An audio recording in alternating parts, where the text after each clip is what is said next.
नमस्कार। कांवड़ यात्रा के रूट को लेकर यूपी की मुजफ्फरनगर पुलिस के एक ऑर्डर पर पूरे देश में बवाल हो गया है। कुछ नेताओं ने इसे सामाजिक अपराध कहा है तो कुछ ने इसे हिंदू मुस्लिम तक का मुद्दा बना दिया है। दरअसल हुआ ये है कि मुजफ्फरनगर पुलिस ने 3 दिन पहले एक आदेश जारी किया जिसमें कहा कि कांवड़ के रास्ते की दुकानों में मालिक अपना नाम जरूर लिखवाए ताकि कांवड़ियों में किसी तरह का कोई कंफ्यूजन ना हो। इस आदेश के बाद अब राजनीति शुरू हो गई है। सपा प्रमुख अखिलेश यादव और ओवैसी ने इस पूरे आदेश पर अपने कई सवाल खड़े किए। पर सवाल सबसे पहला ये कि आखिर पुलिस को ऐसा आदेश जारी ही क्यों करना पड़ा। तो भाई इसका कारण है बगरा के योग साधना केंद्र के संस्थापक स्वामी यशवीर आश्रम महाराज ने चेतावनी दी थी कि कांवड़ के रास्ते में पड़ने वाले मुस्लिम होटल अगर अपना नाम नहीं लिखेंगे तो आंदोलन छेड़ देंगे। साथ ही उन्होंने आरोप लगाया कि मुसलमानों ने हिंदू देवी देवताओं के नाम पर होटल खोले हुए हैं, इससे श्रद्धालु भ्रमित हो जाते हैं। एक पुलिस जांच में ऐसे 8 होटल मिले जो मुसलमानों के थे, लेकिन होटलों के नाम हिंदू देवी देवताओं के नाम पर रखे गए थे। बस फिर क्या था। इसके बाद एसएसपी अभिषेक सिंह ने अपील की कि अपने होटल का नाम बदल लें और वहां काम करने वालों के नाम बोर्ड पर लिखवा दें। बस इसके बाद जैसे ही ये ऑर्डर सामने आया तो ओवैसी ने मुजफ्फरनगर पुलिस की तुलना हिटलर से कर दी। वहीं अखिलेश यादव ने कहा कि जिसका नाम गुड्डू, मुन्ना, छोटू या फतेह है उसके नाम से कैसे आप पता लगाएंगे कि वो हिंदू है या मुस्लिम। कोर्ट इस मामले में खुद संज्ञान ले तो ज्यादा बेहतर है क्योंकि ऐसे आदेश सामाजिक अपराध है। दूसरी तरफ बीजेपी के सहयोगी पार्टियां यानी कि जेडीयू और आरएलडी ने भी इस पर अपनी नाराजगी जताई है। वहीं टीएमसी के राज्यसभा सांसद साकेत गोखले ने मुजफ्फरनगर पुलिस के खिलाफ राष्ट्रीय मानवाधिकार आयोग में केस भी दर्ज कराया है।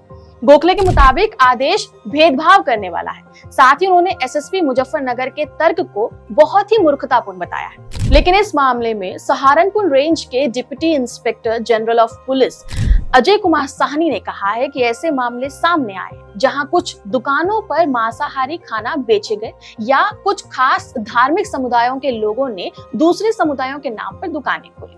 उन्होंने कहा कि मालिकों के नाम लिखने को जो ये निर्णय लिया गया है उसे क्लियर करने के लिए कहा गया है ताकि फ्यूचर में किसी तरह की कोई समस्या पैदा ना हो। उन्होंने कहा कि मालिक और प्रोपराइटर खुद से ऐसा करने के लिए सहमत भी हो चुके हैं।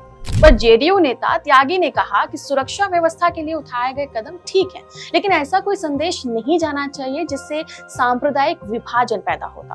उन्होंने सवाल भी किया कि क्या पहले यात्रा के मार्ग पर किसी तरह का कोई दंगा हुआ है। उन्होंने कहा कि उस इलाके में 30 से 40% आबादी मुस्लिमों की है। मुस्लिम कारीगर तीर्थयात्रियों द्वारा लाए गए कावड़ बनाने का भी काम करते हैं और साथ ही साथ उनके खाने की व्यवस्था भी करते हैं।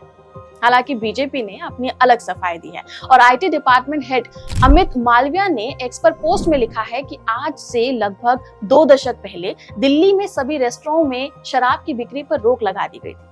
मुंबई के बिजनेस डिस्ट्रिक्ट में रेस्टोरेंट का नाम, मालिक का नाम, नंबर को डिस्प्ले करने का आदेश दिया गया था।